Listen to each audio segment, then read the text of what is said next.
Hey guys. So, me and Nina saw the Avengers the other day. In my last video, which didn't get uploaded because my computer is so annoying and decided to kill all my hard work, I said that I wanted to go see the Avengers because I heard that Joss Whedon directed it, and I love Joss Whedon so much. He directed Buffy the Vampire Slayer and Dr. Horrible, and I love those things so much. So I found out that he was directing the Avengers, and I wanted to see it then because it sounded interesting. So I'm usually not that into superhero movies. Like, I like superhero movies, but I don't love them. Like, I usually am the type of person who will, like, yeah, I'll wait for it to come out on DVD or something, and I'll get it from Netflix. I'm usually not the type of person who will rush to a movie theater to go see a superhero movie. But then I heard Joss Whedon was directing it, and I want to hang out with my friend Nina. Why did I say my friend Nina? She does Wednesday, you know her. So we went to go see the Avengers. It was so good. Oh my god, I loved it so much. It was so good. My favorite was Iron Man. I love him. He's so funny. And Captain America. Nina kept saying, I'd tap that. I was like, oh my god, look at those tights. He's so hot. I'm not going to say any more spoilers other than that. That was like... Other than that, the movie was like really funny. That's all I'm gonna say, that it was really good. But Loki and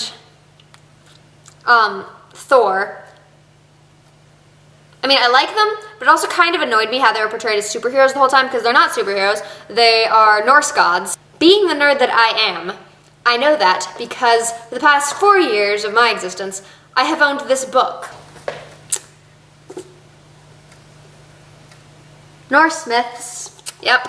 It's actually really cool. Like, it has all these awesome animations and stuff. Like, it has, the very first page is this animation of, like, the world. And I'm probably going to pronounce all of the words wrong, but I don't care. The first part is, the high heaven is called Gimle, and that's the high heaven up there. And then Asgard, I think it's called Asgard.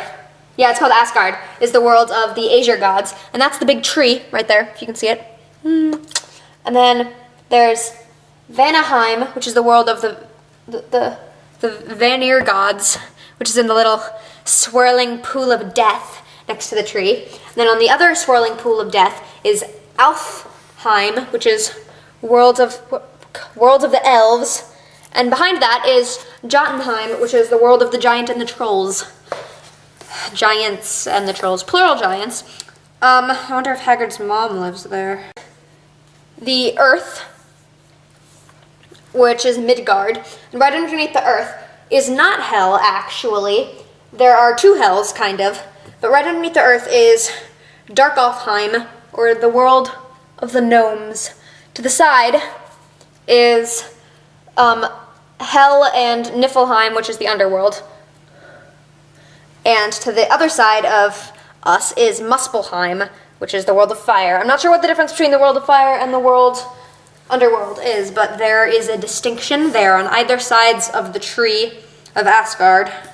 What I really like here is they have all these awesome, like, illustrations all over the book. Like, when I first got it, I was like 10 or something, so I would just kind of look at the awesome illustrations all over the place. So I'm going to point out Thor,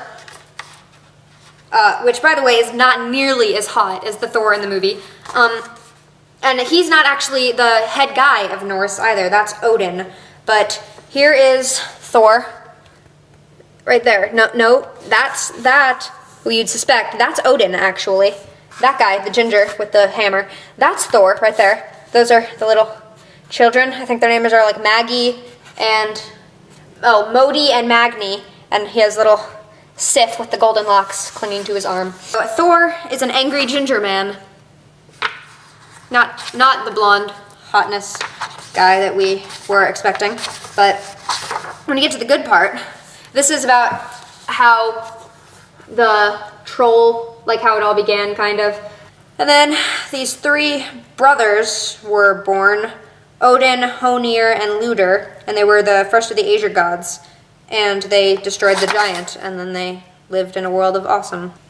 Here's Odin, Honir, and Luder. Those aren't pronounced right, probably, but whatever. There's them standing on top of their mountain. What I found cool was they took two horses, and they put a giant light inside of its carriage, and then they took 2 horses and they put a moon inside of its carriage, and they just had dogs chase the carriage creatures around all the time.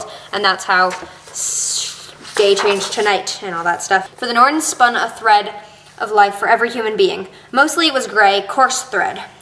But for farmers and freemen, they sometimes spun a finer thread in a brighter color. And once in a while, for a hero or a great prince, they would spin a thread of gleaming gold. Just to summarize that, here are the people. That's what normal men got, which is the black coarse thread, and they lived like life like peasants doing that stuff. And sometimes like people who got to like be in the arts and stuff, they got like red thread, and then great princes and kings got to be fat with their golden thread. That's not what it means. This is Loki. Loki was cool because he was like a shapeshifter. He could like turn into anybody that he wanted. This is the Thor and Loki thing, I believe. Fortunately for Aesir, Loki's mean jokes sometimes came back on his own head. Neither Odin nor Thor would have been so powerful had it not been for the dreadful thing Loki had done to Sif, Thor's wife. So Sif is Thor's wife, and Loki did some horrible thing to her. All of the goddesses were lovely, but none had hair as beautiful and golden as Sif. Her hair gleamed as brightly as a field of ripe barley when lightning flashed over it, and indeed it was she who made the seeds ripen to golden grain after Thor's thunder showers had made them sprout.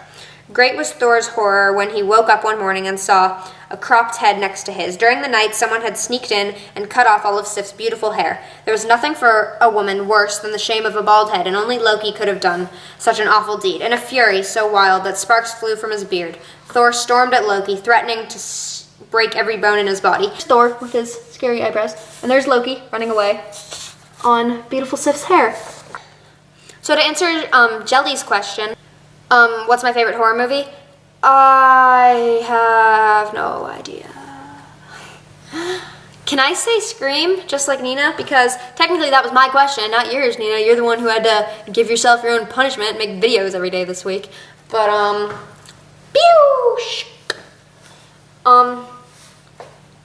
gonna say Scream. Nina, don't ask any more questions until your video on Wednesday, because I don't want to answer, like, 5 questions every week. Because of your questioning every day. But what character am I? I'm a lot of characters, because in my friend circle, we assign characters to people from things that we like. I am Draco from a Harry Potter musical. I'm Crayonder from Starship, because I love Dromosis. I'm also Nier from Death Note. And I'm also Kaoru from Orin High School Host Club, and Jelly's my Hika. Anyway, what's your favorite superhero? Mine is Spider-Man. I wish he was in the Avengers. Wouldn't that have been cool? Yeah, I like Spider-Man. What's your favorite Avengers character, too? You can answer either one. My favorite character in the Avengers was definitely Iron Man. I love him. And, I'm also a big fan of when you turn into a giant green monster of rage.